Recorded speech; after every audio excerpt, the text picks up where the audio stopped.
gracias por asistir a esta nueva jornada de la asociación respecto de un tema que ya ha llegado, que es toda la reforma de eficiencia para el servicio público de justicia.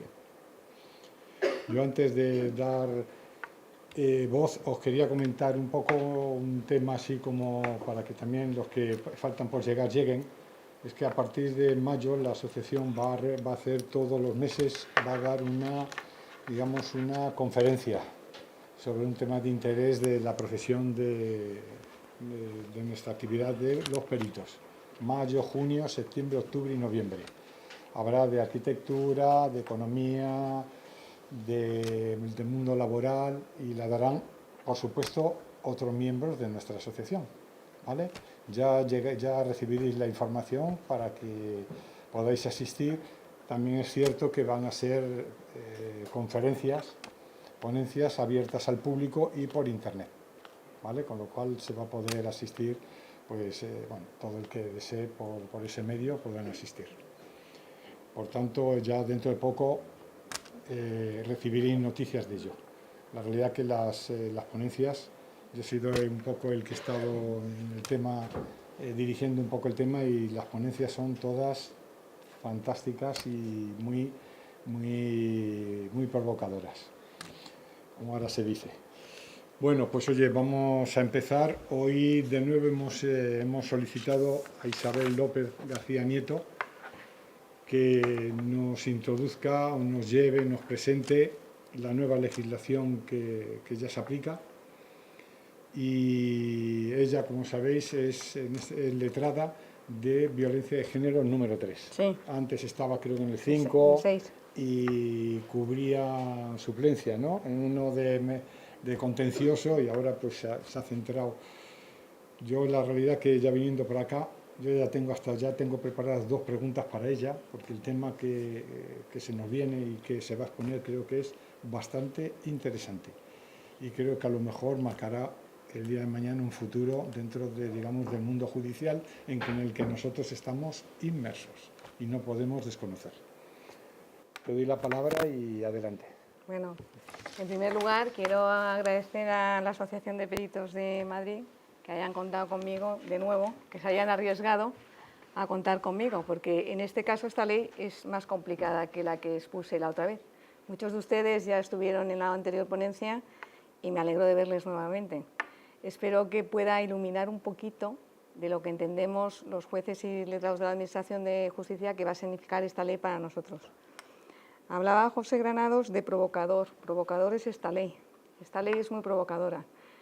Es una ley que te transmite una cierta perplejidad, ¿no? Cuando la estudias, y además la estudias detenidamente, ves que los contenidos son muy variados, ¿no?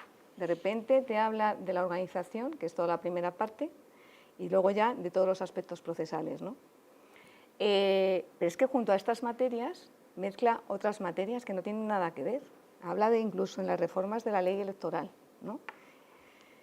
Entonces es una ley que tiene muchos términos, que necesita ser interpretada por el Tribunal Supremo, desde luego, en muchos de los artículos que crean nuevos términos jurídicos, y que va a ser interpretada además de manera distinta por todos los profesionales.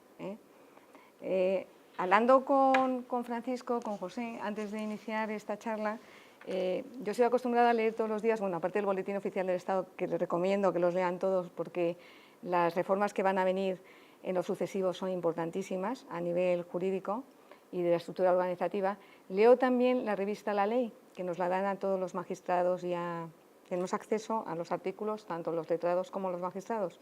Y hoy se publicaba un artículo que no me ha dejado indiferente, ¿no? Criticando sobre todo los medios de mediación, los famosos MACs.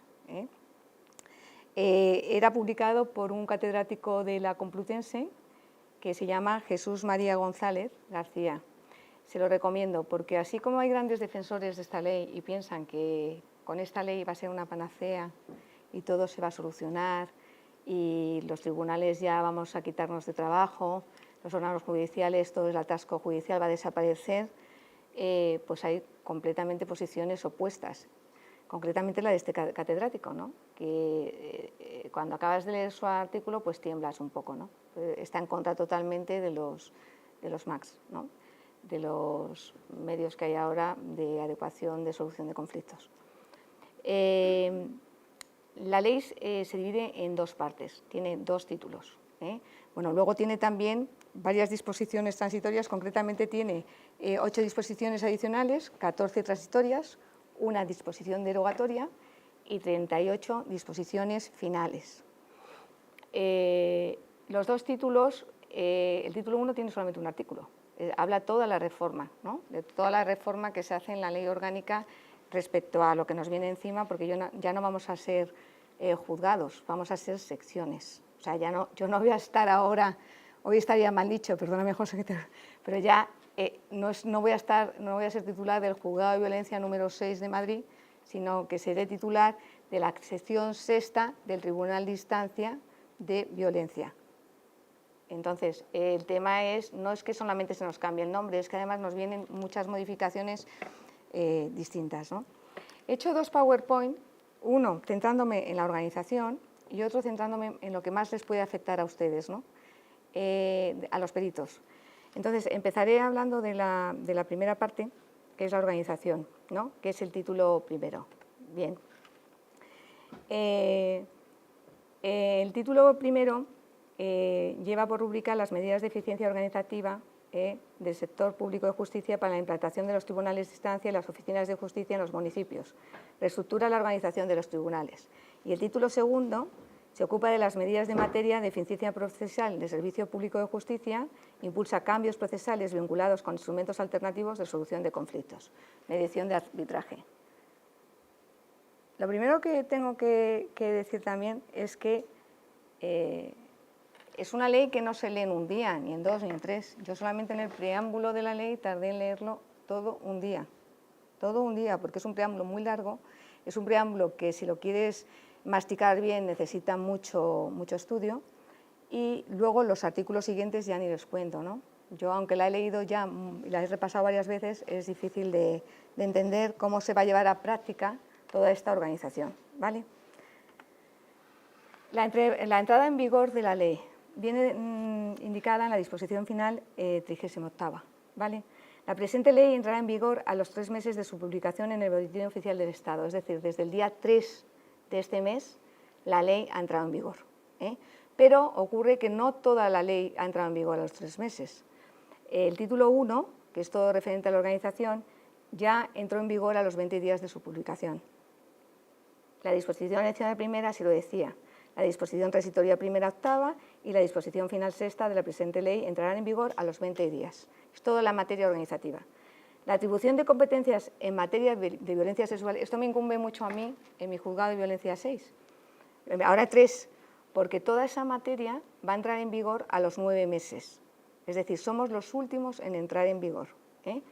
La atribución de competencias en materia de violencia sexual a los juzgados de violencia sobre la mujer, prevista en el apartado 28 del artículo 1, junto con otra serie de modificaciones que no vamos a entrar en ellos, que son la de la fiscal y de gratuita, entrará en vigor a los 9 meses de su publicación en el Boletín Oficial del Estado. Es decir, el 3 de octubre entrará en vigor toda la materia de violencia de género. Ha ido por 3 fases, ¿de acuerdo? Luego hay unas fechas que hay que tener en cuenta también. La disposición final 34ª y la 35. Se tiene que reglamentar todo esto, ¿de acuerdo? Y entonces dice la disposición 34 que se va a ver un establecimiento reglamentario de la fecha de efectividad de la modificación parcial del anexo 1 de la Ley 38/98, que como todos ustedes saben es la ley de planta y demarcación judicial, ¿vale?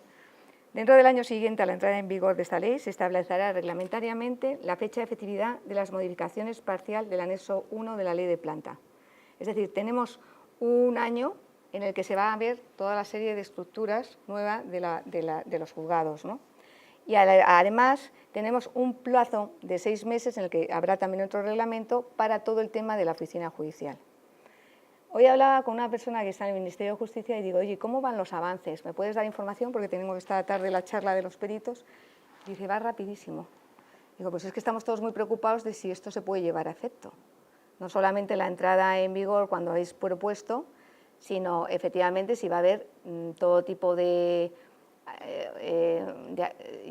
las oficinas judiciales van a estar ya también, porque claro, para crear lo que pretende la ley necesitas una estructura que sea totalmente diferente a la que hay ahora. Nosotros ahora tenemos un juzgado en el que yo estoy en el despacho, perdón por ponerme yo delante, la magistrada está en otro despacho y luego tenemos una oficina judicial, en caso, por ejemplo, de violencia, compuesta por 13 funcionarios. Pero en contencioso tenía solamente 6 funcionarios, o en menores ahora tengo una plantilla también de unos 14 o 15 funcionarios en ejecución. Entonces siempre hay un despacho de juez, un despacho de secretario, letrado de la Administración de Justicia y una oficina judicial. Si esta estructura se va a cambiar y ya no va a haber funcionarios que están inscritos a un juzgado, necesitamos también que los juzgados, la arquitectura, se cambie. Que no sea una oficina solamente donde haya 13 funcionarios, si es que a lo mejor en esa oficina, si va a haber un servicio de tramitación, como ahora vamos a ver, común de tramitación, necesitarás a lo mejor poner a 30 funcionarios. Y los juzgados ahora mismo, yo que he estado sustituyendo prácticamente toda la Comunidad de Madrid en los juzgados de Madrid Capital, no están habilitados para eso. Entonces requieren una serie de infraestructura que a mí me da miedo de que en un año realmente sea posible llevarla a cabo. Bueno, pues estos son los plazos que dice la ley que habíamos que tener en cuenta. Bueno, antes de la reforma, y está existiendo ahora, existe el Tribunal Supremo, la Audiencia Nacional, el Tribunal Superior de Justicia, la Audiencia Provincial, y luego existen los juzgados de primera instancia, los juzgados de instrucción, los juzgados penales, los de violencia penitenciaria, los juzgados de familia, los juzgados de menores, los juzgados de social, los juzgados de contencioso administrativo y los juzgados de paz, ¿vale? Y, por supuesto, nosotros, los juzgados de violencia de la mujer. ¿Qué va a ocurrir con esta reforma? Después de esta reforma, ya el Tribunal Supremo, la Audiencia Nacional, el Tribunal Superior y la Audiencia Provincial se van a mantener. Pero, como les digo, los tribunales, todos estos juzgados que he enumerado en la primera parte, si ven en el documento que les adjunto, van a ser cambiados por tribunales de instancia. Y cada uno de los juzgados serán las secciones correspondientes. Me voy a explicar mejor. Con la práctica yo creo que lo van a entender muy bien. En la Comunidad de Madrid estamos nosotros, los juzgados de la capital, ¿vale? Vámonos a los pueblos. Colmenar Viejo, vamos a la práctica judicial que así lo entienden mejor. Colmenar Viejo creo que tiene ahora mismo 6 juzgados, ¿de acuerdo? Son de primera instancia e instrucción. En cambio, Alcobendas tiene 10 juzgados. ¿Qué ocurre con estos 3 ejemplos que les estoy poniendo? Que la situación va a ser distinta. En Madrid va a haber un tribunal de instancia del que van a depender varias secciones, ¿vale? Sección de familia, sección de violencia, todos estos juzgados que ven aquí se van a transformar en secciones. ¿Qué ocurre en los pueblos de la comunidad? Claro, en Colmenar Viejo hay 6 juzgados, no llegamos a 10. Ahí va a haber un tribunal de instancia de Colmenar con una sección única, porque no hay más de 10 juzgados, que llevará sección única civil y penal. No sé si me siguen, ¿de acuerdo? ¿Qué ocurre en Alcobendas? Alcobendas tiene 10 juzgados. Por la ley de planta y demarcación judicial, que hemos comentado anteriormente, habla un tribunal de instancia y allí ya sí que existirán 2 secciones. Existirá la sección civil de instancia y la sección de instrucción. ¿De acuerdo? No será una sección única como ocurre en Colmenar Viejo. Bien. El Tribunal de Instancia, según el artículo 84, bueno, se ha modificado con esta ley, lo que ha hecho, aparte de modificar innumerables textos, porque la mayoría de las disposiciones transitorias que le he comentado afectan a textos legales, modifica sobre todo la Ley Orgánica del Poder Judicial, que fue del año 85 y ya tiene unos años, ¿no? Y con esta modificación, la estructura a partir de todos los artículos que regulan todos los juzgados ha sido modificada. Entonces, habrá un tribunal de instancia en cada partido judicial con sede en su capital, de la que tomará su nombre. Se llamará, por ejemplo, Juzgado de Primera Instancia de Colmenar Viejo. Los tribunales de instancia estarán integrados por una sección única, es lo que les comentaba, de civil e instrucción. En los supuestos determinados por la ley, que es la ley de planta, el tribunal de instancia se integrará por una sección civil y una sección de instrucción. Ejemplo, el que les he comentado, Alcobendas, ¿no? Además de las anteriores, los tribunales de instancia podrán estar integrados por alguna o varias de las siguientes secciones. Bien, en provincias como Madrid, como Barcelona, estas secciones van a ser las que van a existir. Es decir, va a existir una sección de familia, infancia y capacidad, va a existir una sección de lo mercantil, una sección de violencia de la mujer, una sección de violencia contra la infancia y la adolescencia. Esta es nueva. Esta se crea nueva y yo creo que no habrá en todas las provincias. Yo creo que es una sección, está todo muy... el Ministerio no te da tampoco mucha información. Yo es la que he podido sacar pues, por contactos que podamos tener en el Ministerio de Justicia y que nos den un poco el avance. Yo creo que esta la pondrán, por supuesto, en Barcelona, la pondrán, por supuesto, en Madrid. Es una sección que dése cuenta que, además, serán para los casos de menores, de menores y adolescentes que se cometan contra los menores y adolescentes, pero no por otros menores, porque si fuera por otros menores, correspondería a los juzgados de menores. ¿Me entiendes? De lo penal, habrá una sección de lo penal, esta seguirá igual, la de menores, la de vigilancia penitenciaria, la de contencioso administrativo se seguirá manteniendo y la de lo social.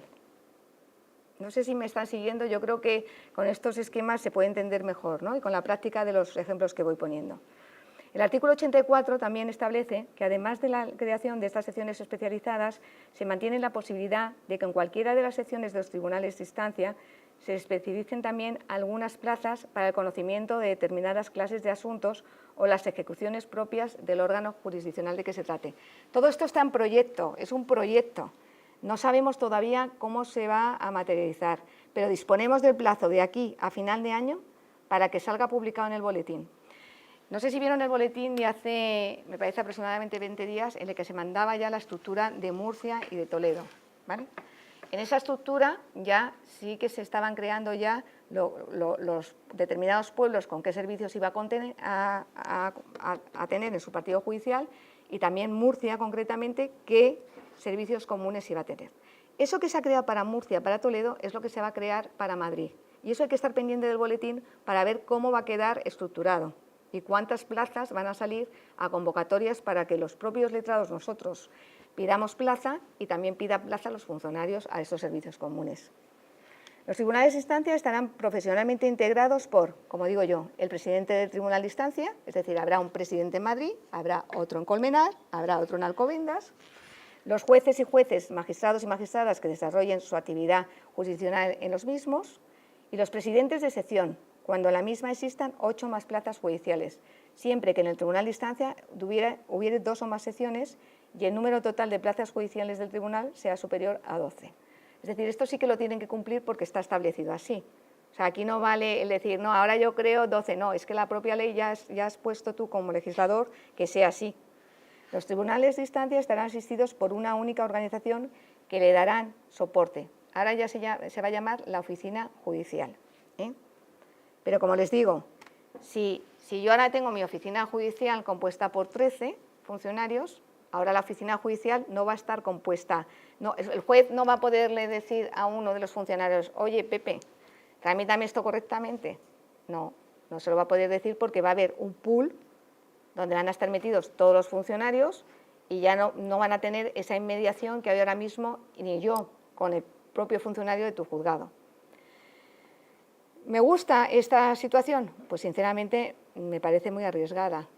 Me parece muy arriesgada. Yo como profesional que llevo 33 años de directiva de una oficina judicial, es muy arriesgado. Cuando un funcionario comete un error, tú puedes decirle al funcionario, oye, esto está mal, esto está tal, pero cuando son tantos los que van a estar en el pool, se nos va a diluir un poco las funciones, ¿no? Es decir, ya no vamos a saber bien quién hizo el error, dónde se cometió el error, la cadena, cómo van a estar especializados según lo que al final se resuelva. Va a ser para nosotros más difícil poder controlar a tus propios funcionarios que tengas bajo tu juzgado, ¿no? Hay una disposición transitoria primera, que es la constitución de los tribunales de instancia, que es muy importante. ¿Cuándo entra en vigor todo esto? Bien, se realizará de forma escalonada, dice esta disposición. El día 1 de julio del 2025, los juzgados de primera instancia de instrucción y los juzgados de violencia sobre la mujer de aquellos partidos judiciales donde no exista otro tipo de juzgados se transformarán respectivamente en secciones civiles y de instrucción únicas y secciones de violencia sobre la mujer. Es decir, ¿cuál sería el ejemplo de los tres que he puesto? El día 1 de julio, Colmenar Viejo estaría dentro de este supuesto. El día 1 de octubre del 2025, los juzgados de primera instancia, los juzgados de instrucción, ya están separadas las jurisdicciones, ¿lo están viendo? Y los juzgados de violencia sobre la mujer, en los partidos judiciales donde no exista otro tipo de juzgados, se transformarán respectivamente en secciones civiles, secciones de instrucción y secciones de violencia sobre la mujer. Alcobendas, en el ejemplo que he puesto al principio. ¿Por qué? Porque ya tiene 10 juzgados, ya tiene su sección civil y su sección de instrucción y su sección de instancia. ¿De acuerdo? Y el día, este es importantísimo porque es el que nos afecta más a Madrid Capital, el día 31 de diciembre del 2025, los restantes juzgados, no comprendidos en los supuestos anteriores, se transformarán en las respectivas secciones conforme a lo previsto en la presente ley. Es decir, el 31 de diciembre del 2025, mi juzgado de violencia sobre la mujer número 6 ya será sección oficial de violencia sobre la mujer número 6. ¿De acuerdo? Lo mismo ocurrirá con los juzgados de Plaza de Castilla, con los juzgados contenciosos, con los juzgados mercantiles. Hasta la definitiva implantación de los tribunales de instancia, en cada uno de los partidos judiciales seguirá vigente en ellos el régimen de organización de los juzgados y los correspondientes anexos de la ley de planta y demarcación. ¿Vale? Es decir, la ley habla también, las nuevas modificaciones, que va a haber una reunión de juntas, no solamente de los jueces de los tribunales de instancia, sino de los jueces de la sección. ¿Para qué se van a reunir los jueces de tribunales de instancia? Por ejemplo, el presidente del Tribunal de Instancia de Colmenar, el de Alcobendas y el de Madrid, para el ámbito de actuación y para la interpretación de criterios. ¿Qué ocurre con esta norma que se está dando en la ley? Ha sido muy criticada, ha sido tremendamente criticada. Antes de entrar, uno de ustedes me ha comentado, bueno, ¿y qué va a pasar con la independencia judicial? Porque aquí está, Isabel, estás hablando de interpretación de criterios. Cada juez actualmente tiene su propia interpretación, él se mete en su despacho, salvo la audiencia. Estamos hablando de órganos unipersonales, ¿eh? No me refiero a órganos colegiados como la audiencia provincial. Ya saben ustedes que en los órganos colegiados, como puede ser cualquier sección de la audiencia provincial de Madrid, de un penal o de un civil, se reúnen, señalan hipotéticamente una vez a la semana o una vez cada 15 días y se reúnen, cada uno muestra su ponencia y los demás dan la aprobación a la ponencia, pero quien ha establecido la ponencia previamente ha sido el magistrado, ¿de acuerdo? Luego hay cónclave de los 3 o de los 5. En un juzgado unipersonal, como puede ser de violencia, como puede ser el de Plaza de Castilla de Instrucción, de Madrid, cada uno lleva su juzgado a su manera. Incluso es más, me atrevo a decir aquí públicamente, sin que se entere nadie, que cada uno tiene su criterio. Y hay jueces que ven una situación distinta, para eso están los famosos recursos, y para eso se recurre, y luego la audiencia te lo echa para atrás o no te lo echa para atrás. Incluso luego el Tribunal Supremo te lo puede echar también para atrás. Entonces, ¿qué ocurre? Pues que hay muchos magistrados que se están oponiendo a esto. Porque ¿dónde está la independencia de ellos, no? Hay un artículo publicado hace unos meses de un magistrado que además estaba despacho con despacho mío, que es el magistrado que está ahora en Alicante, que se llama Jesús Villega, que ha salido en varios medios, y habla de eso, de que esta ley puede estar rozando, en cierto modo, la facultad de independencia de los jueces, ¿no? ¿Por qué tenemos que tener unos criterios comunes unos con otros, ¿no? Quiero decir, ¿esto es porque lo está estableciendo esta ley? Pues sí, señores, es que para las juntas son para eso, para establecer, es lo que dice la ley, ¿no? Entonces, van a ver que hay, a lo largo de esta ponencia, van a ver que me refiero varias veces a criterios distintos, pero es que es verdaderamente una ley polémica, una ley que está creando un poco de inseguridad jurídica en este inicio. Yo no digo que a lo mejor dentro de 3 años, 4 años, vuelva a dar esta conferencia y diga, oye, qué éxito hemos tenido, oye, se ha logrado. Pero hoy por hoy somos todos un poco escépticos, ¿no? A ver qué es lo que va a pasar. El artículo 95 de la Ley Orgánica del Poder Judicial habla del Tribunal Central de Instancia. Lo mismo que ha ocurrido con los otros juzgados, ustedes saben que hay un Tribunal Central de Instancia en Madrid que tiene diversas secciones, la sección de instrucción, la sección de lo penal, la sección de menores, la sección de vigilancia penitenciaria y la sección de lo contencioso administrativo. El día 31 de diciembre, este Tribunal Central de Instancia se constituirá a través de la transformación de los actuales juzgados centrales. Lo mismo, es decir, las secciones del Tribunal Central de Instancia que se correspondan con las materias de las que aquellos están conociendo y los jueces y juezas, magistrados y magistrados de dichos juzgados centrales pasarán a ocupar lo mismo, la plaza respectiva con la misma numeración cardinal. Sí. ¿El presidente quién es? ¿Quién va a ser? ¿Un juez de primera instancia? Los tribunales, ahora lo voy a explicar un poquito más adelante, pero le adelanto. Los cargos superiores, ya han empezado a publicarse concursos, ¿vale? Entonces, los cargos más superiores, incluso nosotros como letrados de la Oficina de Servicio Común de Tramitación o de Servicio Común de Ejecución, esos se va a elegir por nuestros superiores. ¿Sabe lo que le quiero decir? No son cargos que por antigüedad, no es quien lleve más puesto en el escalafón. Esos cargos a nivel también de presidente de instancia no serán elegidos por ellos mismos. No sé exactamente en los tribunales concretamente cómo se elegirán, porque todavía no ha salido publicado en el BOI y no me arriesgo a decir cómo pienso que se podrán elegir. Creo que no es el foro adecuado para pronunciarme, pero sí que le puedo decir que a lo nuestro, que sí que ha salido publicado, el de los letrados, nosotros concursaremos, por ejemplo, yo ahora estoy en el Juzgado de Violencia 6 de Madrid, ¿no? Y saldrá el director, porque ahora seremos directores de Servicio Común de Tramitación, director de Servicio Común de Ejecución y director de Servicio General. Entonces, saldrán esas 3 plazas para los secretarios. No solamente los secretarios de violencia podremos optar a estas plazas. Habrá la ley que ahora, lo que ha pasado en Murcia es que ha salido que se hará una memoria y mandarás tu currículum, tus méritos, y luego, en nuestro caso, quien decidirán serán nuestros superiores. Secretario coordinador, el secretario de Gobierno, que pasarán después con la propuesta al Ministerio de Justicia y, en definitiva, que yo creo, quien va a decidir todo es el Ministerio de Justicia. Bien. Que si estoy en contra yo de eso, miren, es muy duro que cuando llevas toda la vida en violencia de género, yo desde que salió la ley estoy con la materia de violencia, considero que estoy especializada en violencia, independientemente de que haya actuado en otros tribunales. Es muy duro que el cargo de director, que es lo que se está criticando por varios compañeros, pueda ocuparlo una persona que no lleva tantos años en violencia, ¿no? Que no sepa tanta la materia, es decir, que sea una persona que venga ajena al mundo de violencia de género, pero lo mismo me refiero a ser directivo de un servicio común de tramitación en el aspecto civil, en los juzgados de instancia, o ser directivo de un servicio de ejecución en otro de los juzgados. Quiero decir, esto les incumbe también a ustedes, porque a ustedes se ha modificado uno de los artículos muy importantes vuestros, y es lo de la materia, ¿no? Quiero decir, ser una materia especializada va a dar mayor seguridad al ciudadano a la hora de decidir.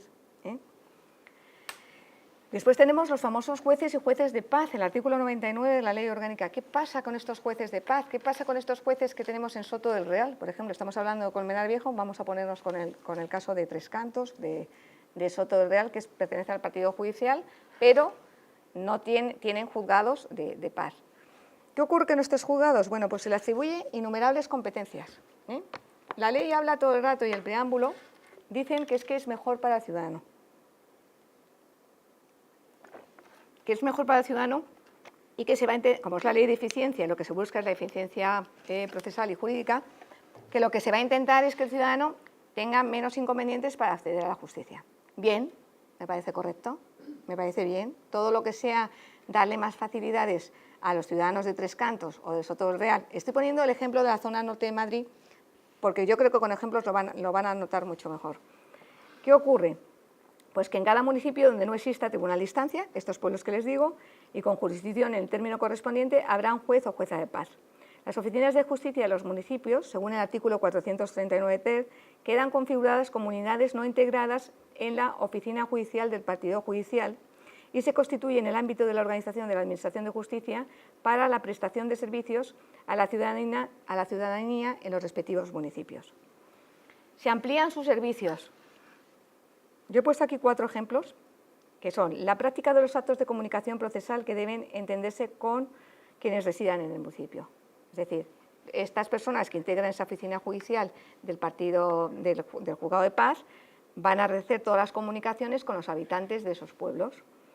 Servicios de colaboración con el registro civil. Toda la materia del registro civil no se van a tener, en principio, yo es lo que he interpretado, trasladarse a cualquier actuación a Madrid, sino que allí habrá algo especializado, o al partido judicial, en concreto de Colmenar Viejo, al registro civil de Colmenar Viejo, sino que tendrán competencia los propios pueblos estos donde haya jueces de paz para asumir las funciones del registro civil. Colaboración con las unidades de los medios adecuados de solución de controversias. Esto es un dilema, es decir, si se establece la mediación, por ejemplo, en Colmenar Viejo, ellos pueden colaborar desde Soto del Real o desde Tres Cantos, pues según la ley también podrán colaborar. Y de gestión de solicitudes a la ciudadanía relacionadas con la Administración de Justicia. Esto es importante, para que no se tengan que trasladar a Colmenar Viejo a hacer cualquier tipo de solicitud, la puedan presentar en el juzgado de paz. Pero es más, si seguimos avanzando en la ley, se le dan funciones jurisdiccionales. Un juez de paz puede resolver unas cuestiones civiles de menos de 150 euros. Eso lo dice la ley.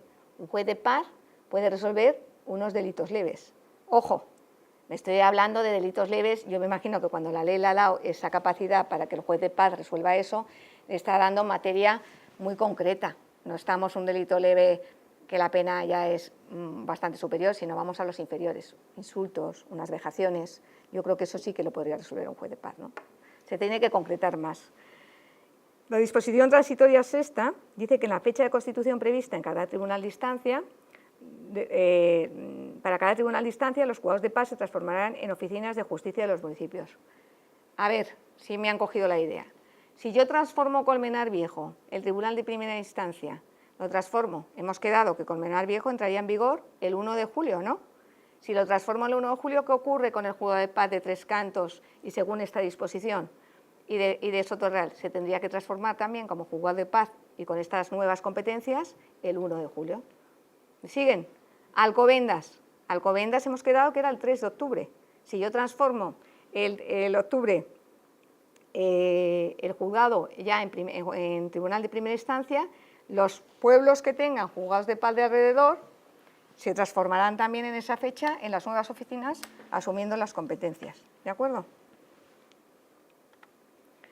Artículo 436 de la Ley Orgánica del Poder Judicial. La ley es muy amplia, ¿eh? Yo estoy centrándome en lo que considero que es más útil para todos ustedes, ¿de acuerdo? No voy a entrar meticulosamente en todas las funciones que se van a desarrollar por los juzgados mercantiles, por los juzgados contenciosos, por los juzgados civiles. Creo que no es el objeto de esta charla. El objeto de esta charla es centrarme sobre todo en la nueva estructura y luego en el juicio verbal y en los aspectos más que le pueden afectar a ustedes. Entonces, el artículo 436 yo creo que sí que es muy importante que lo sepan. Mire, la implantación de la oficina judicial será simultánea a los de los tribunales de instancia. La oficina judicial se desarrollará a través de los servicios comunes, que comprenderán los servicios comunes de tramitación y, en su caso, aquellos otros servicios comunes que se determinen. Bien. El artículo 437 habla de que se va a ver servicios comunes de tramitación, ¿de acuerdo? Que son los que llevarán toda la tramitación, toda la ordenación del procedimiento. Y el artículo 438 de la Ley Orgánica habla de otros servicios comunes que la ley determine. Puede ser registro de reparto, servicio común de apoyo, servicio de actos de comunicación, servicios de auxilio judicial nacional e internacional, de ordenación de procesos de ejecución y de jurisdicción voluntaria. Ahí es donde irán esos funcionarios que yo les digo, que ya no van a pertenecer a mi único juzgado, ahí es donde irán todos estos funcionarios que han sacado su oposición o son interinos, irán a esos servicios comunes de tramitación. ¿Me siguen? De tal manera que, ¿cómo van a acceder ellos? Pues lo mismo que ha pasado ya, tengo la referencia de Murcia. Van a salir plazas para ellos en los que se podrán convocar y ellos instarán las instancias correspondientes. ¿Y quién decidirá? Pues como antiguamente yo formé parte, por ejemplo, de la UPAT en Extremadura para nombrar la UPAT era el territorio de comunidad, para formar a los funcionarios, habrá un gabinete, una comisión que valorará los méritos de cada uno de ellos y en base a eso dirá, oye, pues sí, tú puedes ser jefe de sección de servicio de tramitación, un gestor. Y entonces se presentarán 5 candidatos y se elegirá uno. ¿Sabe lo que le quiero decir? Los servicios comunes, además, podrán estructurarse en áreas y en equipos. Dentro de cada área y de cada equipo habrá yo creo que nombrarán a un gestor, ahí ya nombrarán a un gestor, ya los letrados estaremos sobre todo para ser directivos del servicio común de tramitación, del servicio de ejecución, del servicio general, porque Madrid va a tener que abrir un registro general. Y los letrados también formaremos parte y seremos directores del registro de reparto, de apoyo, de los actos de comunicación. Pero todo lo que sea ya jefe de área y jefe de equipo, yo creo que ya ahí, de hecho, en Murcia y en lo que ha salido publicado de Toledo y de algún partido judicial más, ya han salido como gestores de esas oficinas, como gestores, ¿de acuerdo? Estos servicios comunes estarán dirigidos por un letrado de la Administración de Justicia, en que la ley atribuye la dirección técnico-procesal y coordinación de los letrados que la integran. Y yo me pregunto, y les pregunto a ustedes, qué pena, ¿no?, que un secretario judicial tenga que ahora ser jefe de otro letrado. No me gusta. No me gusta. Sinceramente no me gusta. Y esta opinión sí que la doy aquí públicamente porque creo que nosotros hemos estudiado para un temario muy importante. Quizás más reducido que los jueces, pero somos profesionales y sabemos derecho. Entonces, ya me duele el que me nombren como directivo de un servicio común, ¿no? Es como administrar un poco nuestra función. Me estoy abriendo un poco, pero creo que lo tienen que saber ustedes. Pero aparte de eso, es que ¿quién soy yo para ser jefe de otro que a lo mejor tiene mejor puesto en el escalafón y que a mí me han dado el puesto de directivo por unos méritos? Jefe de otro letrado de la Administración de Justicia. Si eso yo cuando me examiné y cuando oposité y cuando elegí mi plaza no venía eso establecido. No me parece correcto a mí este sistema, pero bueno, es el que se ha instaurado y es el que tendremos que acatar todos, ¿de acuerdo? Después tenemos la definición de la oficina judicial. El artículo 439 de la Ley Orgánica se crean las unidades administrativas funciones no procesales. Puede haber estas unidades administrativas, igual no sé si ustedes conocen un poco la estructura de cómo funciona ahora, pero nosotros, por ejemplo, en violencia tenemos una unidad administrativa que es Civitas, de tal manera que todo el tema de horario, ahora están poniendo inspectores para ver si se cumple el horario de las personas en las guardias, todo el tema de la oficina judicial lo lleva Civitas, todo el tema de concursos de entre ellos, de tomas de cese de posesión y tal, lo lleva una oficina que es Civitas, ¿vale? Pues ahora va a haber una unidad administrativa no solamente de Civitas, sino otra que regule todos los medios informáticos, todos los medios tecnológicos y los medios materiales. Bien, y puede haber también prestación de servicios de medios adecuados de solución de controversias. Ojo, en la propia justicia, la propia ley te está diciendo que pueda existir una unidad administrativa, esto es importante, para prestación de servicios de medios adecuados de solución de controversias y se contempla la posible integración en estas en los términos que se prevén de los letrados de la Administración de Justicia. Yo me pregunto, ¿esto que estoy leyendo la ley quiere decir que yo puedo formar parte como letrado de esa unidad administrativa? Yo entiendo claramente que sí, que yo puedo formar parte de ese grupo de letrados dentro de los servicios de medios de adecuación de solución de conflictos, de la famosa mediación y de la famosa conciliación. Bueno, ahora centrándonos un poco en el tema del juicio verbal, que es la segunda parte de la ponencia, aparte de entrar luego ya un poco al tema de los peritos judiciales, está regulado en el artículo 438 de la Ley de Enjuiciamiento Civil. Cuando yo vine la otra vez les expliqué la reforma, recuerdan algunos de ustedes, del Real Decreto que entró en vigor en marzo del 24, el Real Decreto 6/23, y en ellos ya se había reformado parte del juicio verbal, es decir, allí se crearon el apartado 5, creo recordar, el apartado 6, el apartado 7 y el apartado 8. ¿Qué ha hecho esta ley? Ha vuelto a modificar el juicio verbal y ha modificado el apartado 8 y ha creado dos apartados más, el 9 y el 10. Es importante porque el verbal afecta a todas las jurisdicciones. Se tramita por verbal un montón de procedimientos que afectan no solamente a la materia civil. Tú te vas a contencioso y también puede ir un tema verbal y ahí lo tendrás que ver también. En esa ley que yo les explicaba en la otra ponencia, al explicarles la ley 6/23 de 19 de diciembre, que también aprobaba medidas urgentes del Plan de Recuperación y Transformación y Resiliencia del Sector Público de la Justicia, les hablaba de que se habían creado unas medidas de eficiencia procesal al servicio público. Esos artículos que yo les dije que se habían modificado, que es concretamente el 438, esos apartados hacían referencia, creo recordar que también lo conté, a los temas de desahucio. No es cuestión de entrar ahora porque no es objeto de esta ponencia, pero se modificaba también el apartado 8. Se modificaba el artículo 250, esto es simplemente una pincelada que doy para que recuerden ustedes. Se modificaban el tema de las condiciones generales de contratación que pueden ir ya por el juicio verbal, o el tema de las juntas de propietario siempre que versen exclusivamente sobre reclamaciones de propiedad, que estábamos hablando justo antes de entrar de esto, eso puede ir por juicio verbal, o incluso la división de cosa común, eso ya puede ir todo por verbal porque lo modificó el decreto 6/23.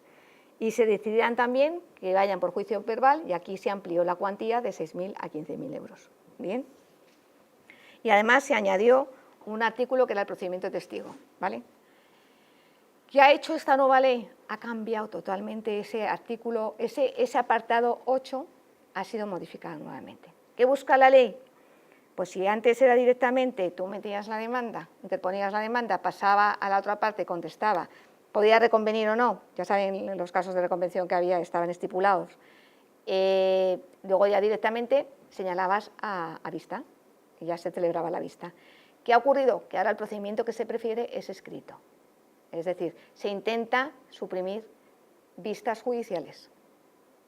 ¿Cómo se va a hacer esto? Con el procedimiento que indica el artículo 438, apartado 8. Se vuelve a modificar ese apartado, en el sentido de que ahora, efectivamente, el LAG, nosotros admitimos la demanda. Damos traslado a la otra parte para que conteste, ¿de acuerdo?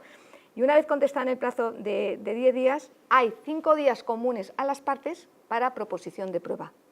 Bien, en esa proposición de prueba se puede solicitar incluso respuestas escritas a las personas jurídicas y la actora luego puede realizar alegaciones a excepciones. Posteriormente, en un plazo de 3 días, las partes pueden impugnar. Ahora les plantearé porque yo tengo una duda respecto a los 3 días, porque la ley no dice y el secretario judicial dictará diligencia de ordenación dando impulso procesal para que la parte en 3 días pueda impugnarlo. ¿Desde cuándo se cuentan? ¿No? Eso no lo dice la ley, o sea, son cosas y reflexiones que, claro, el abogado tendrá que interpretar. Si no dice la ley, yo desde luego no me voy a arriesgar a meter escrito después de 3 días. Yo si fuera letrado impugnaría inmediatamente, porque aunque no me den traslado, la ley te dice 3 días. Entonces, ¿qué se puede impugnar? Que la copia no corresponde con el original o que la prueba es impertinente, ilícita o impugna la documental.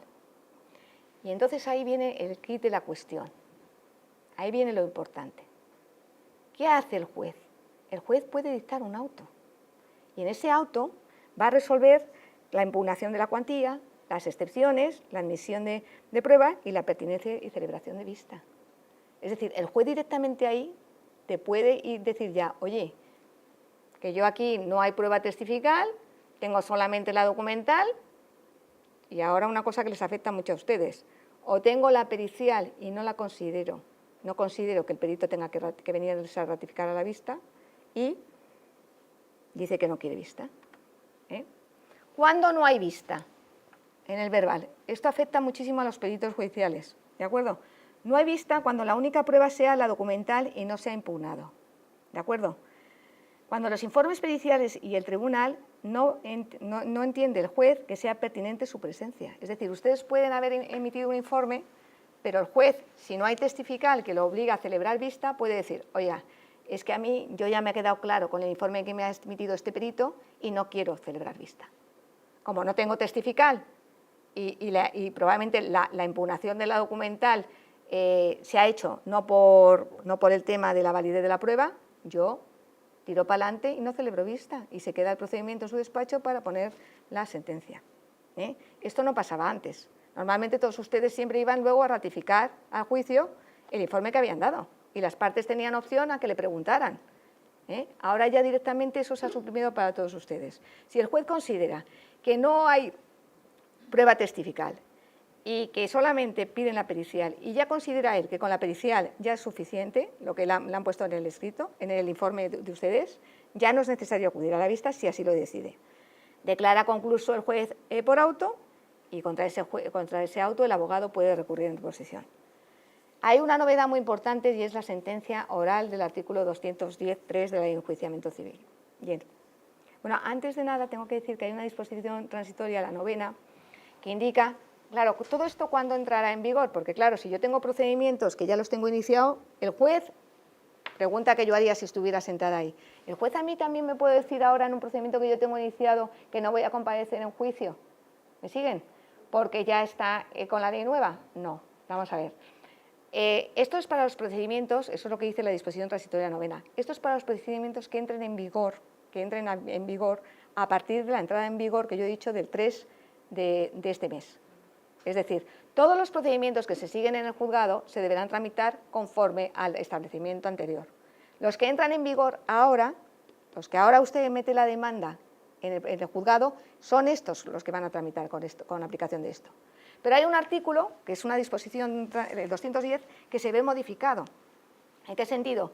Que si bien la regla general es esa, el 210.3 y la disposición transitoria 9ª te permite que si no ha llegado a la vista, pueda no señalarla. Y te dice, se expresará en la sentencia oral, el artículo 210 establece pretensiones de las partes, las pruebas propuestas y practicadas, los hechos probados en su caso, los fundamentos legales y las normas jurídicas aplicadas.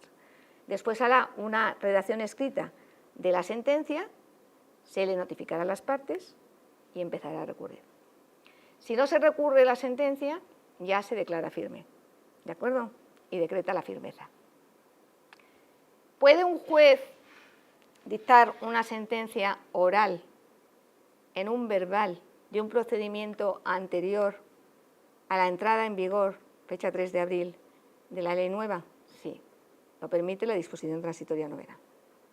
Ya la puede dictar oralmente, ¿de acuerdo?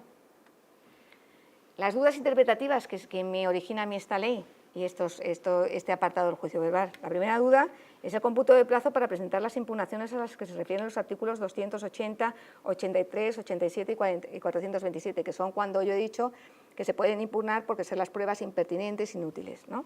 Concretamente, si el plazo de 3 días comienza a computarse de forma automática con el traslado a las partes de los respectivos escritos de proposición de prueba por aplicación del artículo 278, o hay que esperar al dictado de la diligencia de ordenación, es lo que le comentaba antes, ¿no? Yo no me arriesgaría y metería en los 3 días siguientes el escrito. Respecto a la segunda duda es, si las partes se limitan a impugnar el valor probatorio, no estamos ante una verdadera impugnación y la parte que aportó el documento que impugnó la contraria en este término no tiene que proponer ningún tipo de prueba para acreditar su autenticidad, que consideramos no es cuestionada. Es decir, si un documento, los documentos se pueden impugnar o por la autenticidad del documento o por su valor probatorio, ¿no? Si se impugnan por el valor probatorio, yo entiendo que es distinto que impugnarlo por autenticidad. Si se impugna por autenticidad, indudablemente el juez tendrá que ir a vista, porque la otra parte podrá alegar lo oportuno respecto a esa impugnación, cosa que no ocurre si se impugna por su valor probatorio. Entonces, no se ha aclarado ahí lo del tema documental a qué afecta, por eso es una duda que yo tengo y por eso la hago constar, ¿no? Porque la parte que lo aportó debe proponer prueba que acredite que es auténtico y, por lo tanto, válido para desplegar los efectos pretendidos, es decir, necesita ir a vista y que la otra parte se pronuncie. Y la tercera duda es el momento de alegaciones complementarias y hechos nuevos. No dice nada el verbal nuevo. El verbal regulado en el 438 no dice nada del momento en el que se van a aportar las alegaciones complementarias y los hechos nuevos en el escrito de impugnación, que eso lo establecía antes. ¿Cuándo se van a aportar? No se dice nada de esto, ¿no? Entonces hay algunas dudas respecto a la legislación. Bien, pues esto es en cuanto a la estructura. Como el tiempo es oro, les voy a mostrar ahora lo que yo he considerado que afecta más a los peritos judiciales, ¿vale? Que está en el otro, no sé cómo ir al otro PowerPoint. Sí, si me echas una mano, Alberto, te lo agradezco. ¿De esto hay alguna duda? Ya es esto, sí. ¿De esto hay alguna duda de la organización? ¿Hay alguna duda en concreto que quieran comentar? ¿Les ha quedado claro cómo va a ser la estructura judicial?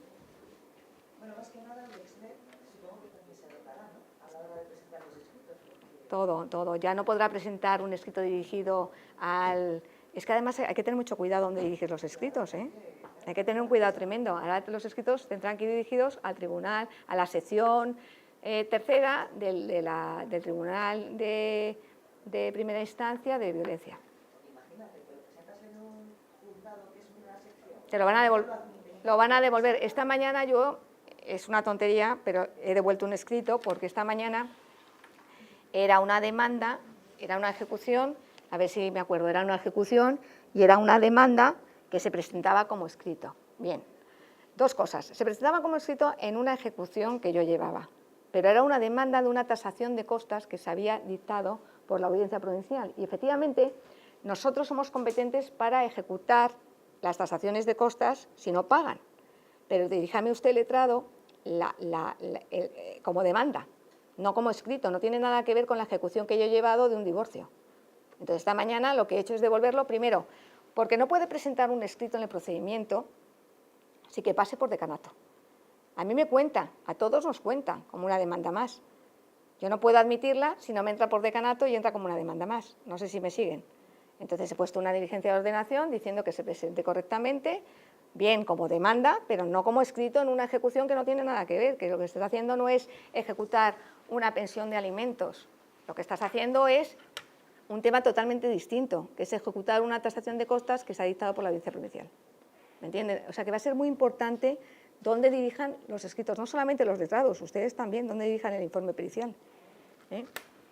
Bueno, pues en lo que afecta a ustedes, he hecho deber de esperanza, para ver si nos da un poco de esperanza toda esta estructura. Bien, el artículo 438.10 de la Ley de Enjuiciamiento Civil dice que no se necesita acudir a los peritos a la vista si el juez lo estima. Lo recalco, Cuando la única prueba que resulte admitida sea la de documentos y estos ya se hubieran aportado al proceso sin resultar impugnados, o cuando se hayan presentado informes periciales y el tribunal no haya considerado pertinente o útil la presencia de los peritos en el juicio, se procederá a dictar sentencia sin previa celebración de la vista. ¿Vale? Eso ya les ha quedado claro porque lo he explicado a la hora del verbal.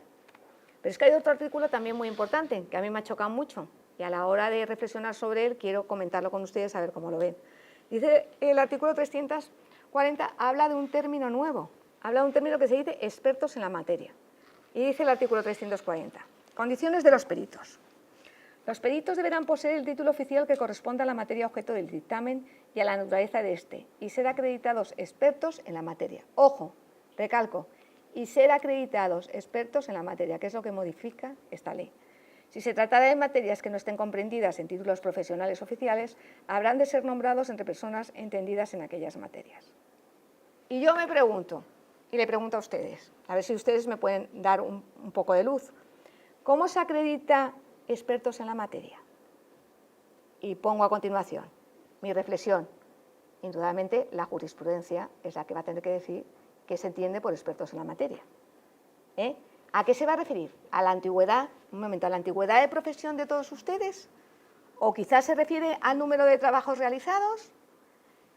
Mi modesta opinión, que es muy humilde, porque de peritos sé lo que viene en las leyes, no trabajo como perito, trabajo como letrada de la Administración de Justicia. Yo quizás, cuando habla de esto, de expertos en la materia, tiene que ser gente que efectivamente lleve años ejerciendo en su propia materia. Lleve años en la materia.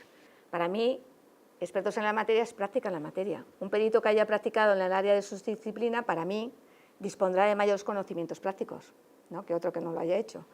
Si el perito tiene práctica en la materia, transmitirá mucha más seguridad, convicción, fuerza y credibilidad en su informe, respetando además su imparcialidad, que es fundamental en los peritos. Si yo fuera juez, desde luego lo que más me caracteriza de un perito sería la imparcialidad. O sea, un perito tiene que ser imparcialidad, aunque le haya propuesto la parte. O sea, es que eso es fundamental. Y además no se centrará en temas secundarios. A ser un perito experto en la materia, no se alejará de estos puntos claves que viene la controversia. Muchas veces cuando yo viene un perito a familia, por ejemplo, en procedimientos de familia, hay veces que me hace dudar porque es que empieza a dar vueltas a otra serie de cuestiones que no es la materia, el eje principal de la controversia que se está decidiendo allí. ¿Sabe lo que le quiero decir? Y respetando plenamente su función porque trabajo con ustedes. Pero yo creo que expertos en la materia para mí es esto. No sé, al final será también la jurisprudencia la que decida que se considera experto en la materia, ¿no? Y ahora tenemos un problema muy polémico, que es el de las costas procesales. Bien, la ley ha reformado todo el tema de las costas procesales, que les afectan a ustedes. Yo entiendo que mucho. ¿Por qué? Porque ya no hay indebidas y excesivas, ya hay una tercera categoría. Bien, saben ustedes que los medios de mediación, los MACs, es obligatorio en el juicio verbal, ahora por ley, acudir, en los juicios civiles, perdón, y mercantiles, que me he equivocado, es obligatorio acudir a estos medios de adecuación de solución de controversias antes de meter una demanda. Bien, estos MACs, es que la regulación es completamente confusa, discúlpenme, porque da un montón de posibilidades de que ese servicio de mediación, o vamos a hablar más rigurosamente conciliación, se le otorgan a infinidad de asociaciones, a infinidad de personas. Yo misma puedo hacer una conciliación. Es decir, la estructura o se desarrolla reglamentariamente esto un poco más, o nos vemos todos con criterios totalmente dispares. Ahora, si ven las publicaciones que están haciendo los diversos secciones, por ejemplo, de familia, he leído hace poco que en Barcelona se han juntado las secciones de familia para decir que se considera, qué documento se considera fundamental para ver si efectivamente se ha realizado la obligatoriedad de ir previamente a mediación para meter la demanda, ¿no? Incluso creo que han admitido que un mero burofax valdría. Es decir, todos los juzgados están estableciendo, ahora los juzgados de civiles, también los letrados de la Administración de Justicia se van a reunir para ver qué se considera, qué documento es el que damos validez para que cuando me metan una demanda, dar validez a ese documento de que efectivamente se ha realizado la conciliación previa o la mediación. ¿Por qué? Porque va a repercutir mucho a la hora luego de fijar las costas. Las costas ahora no se van a fijar en la imposición de costas cuando los tribunales imponen las costas. Si efectivamente un tribunal, las partes han acudido a esa mediación, perfecto. Pero si las partes no han acudido a la mediación, se han negado o no han acatado el importe que decía la mediación, que fijaba como lo correcto, ¿qué ocurrirá? Que la propia sentencia le pueden imponer o le pueden quitar la exoneración de costas. Es decir, la parte puede pedir, una parte condenada en costas puede decir, ojo, como lo que yo fui a mediación estableció que el importe de la cuantía era este, y este es el que se ha establecido finalmente y no se aceptó la mediación, oiga, yo pido la exoneración de costas. Y yo llego a preguntar, yendo más allá, ¿afectaría únicamente a los abogados? O me pregunto, ¿afectaría también a los peritos judiciales? Es que son temas que están en el aire, Entonces, aquí por eso le digo que aparte de la impugnación de la tasación de costas por indebidas o excesivas, cabe solicitar la exoneración de su pago o la moderación de su cuantía. Es decir, puede haber indebidas, puede haber excesivas y se puede solicitar la exoneración de su pago o la moderación de cuantía. Y por eso pregunto yo, ¿sería aplicable a los peritos esto? Dese en cuenta que el artículo de rebaja de la ley, de la tercera parte de la cuantía, se aplica también a ustedes. Es decir, cuando un letrado hace la tasación de costas, aplica por separado, porque ya hubo sentencia del Tribunal Superior, hubo sentencia de que no tenemos que aplicarlo únicamente a la suma del abogado y el perito, sino por separado. Y entonces yo aplico la rebaja del tercio a ustedes o aplico la rebaja del tercio a los abogados. Y entonces ahí está mi duda. ¿También la exoneración del pago tendría que ir a los peritos? Es un tema de estudio, ¿no? Es un tema que nos lo dirá la jurisprudencia y el avatar de todos los días, ¿no? Sí, lo que pasa que ocurre, y yo soy muy práctica, como estoy vendiendo siempre, y voy al grano. Yo cuando hago una tasación de costas, hay compañeros míos que las separan. Y entonces, cuando aplican, ponen procurador, ponen abogado, y dentro del abogado ponen la minuta del perito. ¿Vale? Ahí en ese caso cabría interpretar que cabría aplicar este artículo ahí. Pero ¿qué ocurre cuando la tasación de costas ponen procurador, ponen abogado y ponen independientemente del perito, fuera del abogado? ¿Sería aplicable en ese caso? Porque yo he visto tasaciones de costas de compañeros míos que los han separado. Entonces es una cuestión de estudio, es una cuestión que la jurisprudencia nos lo va a ir diciendo, a ver cómo se aplica, y luego están todos ustedes para protestar o no protestar o mover sus cables para ver si esto se lleva a efecto. Y en cuanto al artículo 245 bis de la Ley de Enjuiciamiento Civil, también hay una cuestión que hay que preguntarse. ¿El perito deberá contestar en 3 días sobre la exoneración de su pago o moderación de su cuantía? Claro, si el abogado tiene que contestar, el abogado, el condenado a costas pide exoneración de pago de las costas porque ha habido una mediación y no la otra parte no ha querido acatar la mediación y luego se ha dictado el importe total de esa mediación. Entonces, ¿el perito también deberá contestar en 3 días? Si al abogado le damos la posibilidad de que conteste, yo entiendo que al perito también. No sé si me están siguiendo un poco todo. Es tema de estudio, es tema de interpretación, es tema de que estos primeros años nos va a crear cierta inseguridad jurídica, sobre todo a los letrados de la Administración de Justicia, porque des en cuenta que antes teníamos unos aranceles y nos venía muy bien. Yo me iba a los aranceles y tal, pero ahora el Tribunal Supremo, la Sala Tercera del Contencioso Administrativo, ha dicho, oye Isabel, que ahora ya no vayas a los aranceles, para los abogados estoy hablando, ¿eh? Ahora no vayas a los aranceles, ahora tienes que valorar otra historia, la complejidad del asunto, y nos lo ponen difícil. ¿Son abogados ustedes? No. Ah. En mi caso, economista, auditor de cuentas. Sí. Vamos a ver, yo hay algo que no entiendo. Vamos a ver, el perito no tiene interés en el pleito ni puede participar en la conciliación o conciliación, es decir, está al margen. Es Ojo. un profesional independiente. Ojo. Bueno, podría, bien, pero en principio, digamos, realmente me parece un poco castigo que esté sujeto a unas circunstancias en las que él no es parte ni parte. Pues sinceramente, siento un poco discrepar con usted porque ustedes tienen unos conocimientos que nosotros no tenemos.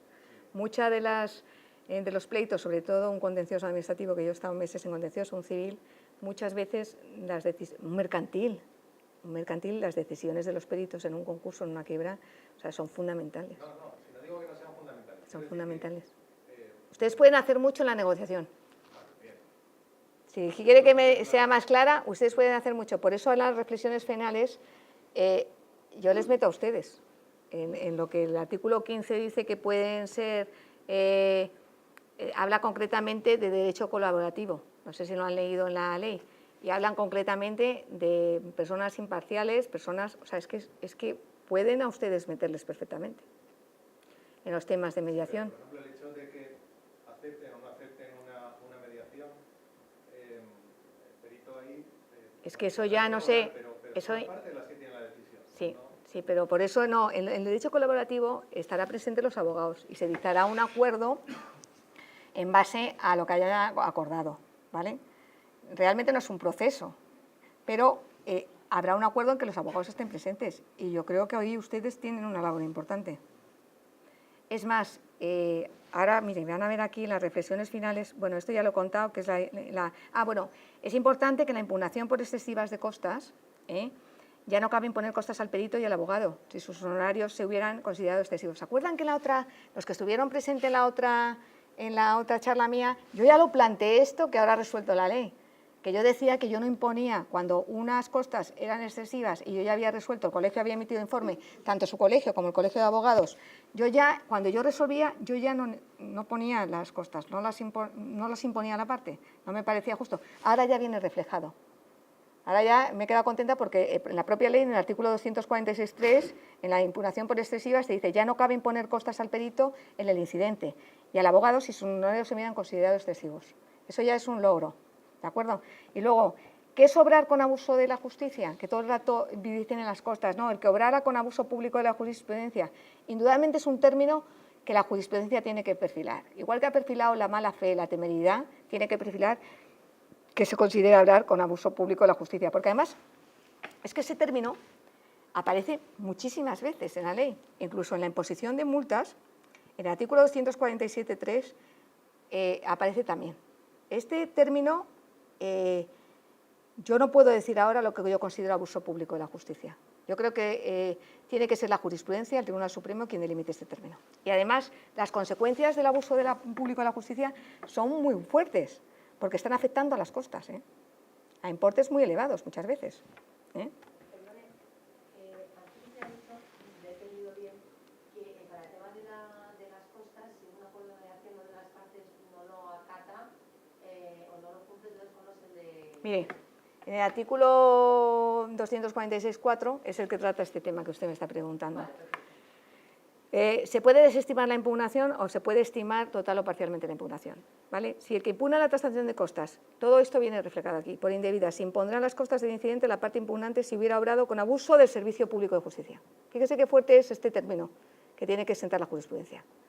Es que hablamos de mucho dinero. En cambio, si fuera el perito letrado que impune la tasación de costas para que se incluyan gastos que considera debidamente justificados y no se acepta esa inclusión por el LAC, se le impondrán siempre las costas del incidente. Pero es que mediación las partes no las partes más parte de la otra, no, una o no quiere, se levanta la mediación y se va, pero es una persona que firma una mediación es que está de acuerdo. Ahí vamos a tener, ahí vamos a... El cumplimiento del acuerdo de mediación, pero no que una de las partes Pues se va, este, y si pues... se acabó, tienes tu derecho. Pues como tú vas a llevar al procedimiento, la parte va a llevar el acuerdo que se ha mediado, ahí está el problema, que si el acuerdo que se ha mediado es lo que finalmente no ha acatado la parte que ha sido condenada en costas, no sé si me sigue, pero se le puede exonerar, de las costas. Porque han llegado a un acuerdo y no lo ha cumplido, pero una persona que se levanta una mediación se levanta y punto, y está en su derecho.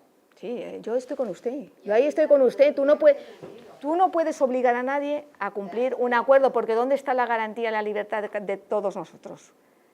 Pero... Es una mediación, la mediación es voluntaria, de hecho la grandeza de una mediación es la voluntariedad. No, pero no, ahí está equivocada, porque ahora la ley te obliga a que para meter una demanda en un procedimiento civil y en uno mercantil tienes que ir a mediación, cosa que no ocurre en determinadas materias. Por ejemplo... No es una mediación tal cual, que antes era como una sesión informativa del artículo 17 de la ley mercantil y mercantil. Es una sesión inicial... Sí, la ley 12. Pero la ley establece esto, yo no puedo ir en contra de lo que establece la ley. Pues la ley dice eso, y dice que si se estima total o parcialmente la impugnación, se impondrán siempre al perito a la parte que defienda el abogado, cuyos honorarios se consideren excesivos o indebidos. Es decir, la importancia de aceptar o no una mediación va a influir muchísimo en las costas procesales. Por ejemplo, en la mediación se propone una cuantía monetaria para indemnizar a una de las partes. Por ejemplo, 10.000 euros. 10.000 euros para que indemnice a B. Y finalmente se dicta sentencia y se dice que A tiene que indemnizar a B, pero no con 10.000, sino con 8.000. Pues ahí incluso estaríamos en la exoneración de costas, no en la bajada. Yo creo que sí. Yo creo que sí. Bueno, estamos hablando de dos términos muy distintos. Estamos hablando de una conciliación y una mediación, que no tienen nada que ver, ¿eh? La conciliación, el artículo 15 donde yo creo que deben estar ustedes es en conciliación, el artículo 15. No tiene nada que ver la mediación con la conciliación. Y eso se los puede explicar los que se dediquen a la mediación, porque a mí un día se me ocurrió decir lo mismo que está diciendo usted y me echaron una bronca monumental. Es que usted no conoce que una mediación es distinto que una conciliación. Digo, pues al final es dictar un acuerdo, ¿no? No, hay que hablar con propiedad y la mediación no tiene nada que ver con la conciliación. Bueno, el artículo 15, efectivamente, para ustedes habla de conciliación. Mire, uno de ustedes escribió hace un mes, no recuerdo el nombre, que es una pena, un artículo que a mí me encantó, que es un perito que se dedica a la criminalística y concretamente a la sección de balística, ¿vale? No tengo el nombre, si me está escuchando y oye esta grabación, pues nada, enhorabuena por ese artículo. Decía unas reflexiones finales que yo creo que son importantes y que las he hecho aquí, las he hecho constar. Dice, reflexiones sobre futuras medidas a tomar por los juzgados. Bueno, este epígrafe es mío, pero lo otro sí que lo he sacado de ese artículo. El compañero de ustedes decía, con la creación de los tribunales de instancia puede implicar cambios a ustedes. Primero, en la asignación de casos. Puede haber una redistribución en la forma en que se asignen los casos a los peritos. ¿Por qué? Porque ya va a haber pool de funcionarios. ¿Me entienden? Ya no va a ser que el funcionario tal va de tal. No, ya va a haber un pool y a lo mejor hay una sección que se dedica únicamente a resolver temas de peritos dentro de la sección. Dice, se pueden modificar los procedimientos para la solicitud y presentación de peritajes. Hablaba el compañero de ustedes, que es verdad, que puede llegar a afectar a cómo se presenten esos informes suyos. Claro, ustedes cuando presentan un informe lo presentan a un juzgado determinado, que es lo que estábamos hablando antes, y a un procedimiento determinado. Pero ahora si va a haber servicio común de tramitación, porque esto irá al servicio común de tramitación o al servicio común de ejecución, si el perito se le ha pedido un informe en prueba de ejecución, claro, ¿dónde va dirigido? ¿Dónde va dirigido eso? Entonces, por eso el perito decía, se pueden modificar los procedimientos. Luego decía, respecto a la eficiencia de los procesos, decía que a lo mejor se pueden crear plazos más cortos para emitir informes. Con la ley de eficiencia, que todo lo que se busca es que todo esté más rápido, que sea más eficiente, incluso decía que podrían existir modelos de formatos para presentar los peritajes. Yo esto lo he sacado de un compañero de ustedes. Y luego, referente a los más, decía, a los medios adecuados para la solución de controversias, decía que al ser los peritos imparciales, podría haber oportunidades para que los peritos puedan participar en los procesos de mediación y conciliación. Y ahí es donde voy yo. Incluso los peritos podrán adaptar sus servicios para apoyar estos métodos alternativos de solución de conflictos. Y ahí es donde voy yo. Yo creo que los peritos tienen una labor que creo que se podría utilizar, y sobre todo en el derecho colaborativo que habla el artículo 15, ¿no? Es un medio extraprocesal de solución al conflicto en el que hay un acuerdo, no es un proceso, las partes redactan un acuerdo y luego el tribunal lo aprueba. Pero claro, todo esto está en el aire. Yo estoy hablando por hablar, igualmente que en la otra ponencia dije mis opiniones como estoy dando ahora, pues el tiempo verá si efectivamente hoy he podido decir, oye, qué bien que las tasaciones de costas impugnadas por excesiva hayan quitado en ese incidente la imposición nuevamente de costas. A lo mejor dentro de 3 años les doy otra charla y digo, oiga, qué bien, aquello que les dije yo se ha hecho efectivo. El perito está interviniendo como posible, no sé, conciliador, ¿no? Según el artículo 15. Bueno, yo creo que me he pasado de la hora, discúlpenme. Es una materia muy densa, es una materia para mí interesante porque es el ejercicio de mi profesión y espero que les hayan aclarado un poquito a todos ustedes algo de lo que significa esto, ¿no? Bueno, pues nada más agradecerte, Isabel. Un placer, por la ¿eh? conferencia y, Un placer porque me hacéis estudiar. Sí, y te volveremos otra vez a pedir que nos ayudes en esta conferencia. Bueno, gracias. Gracias. Gracias.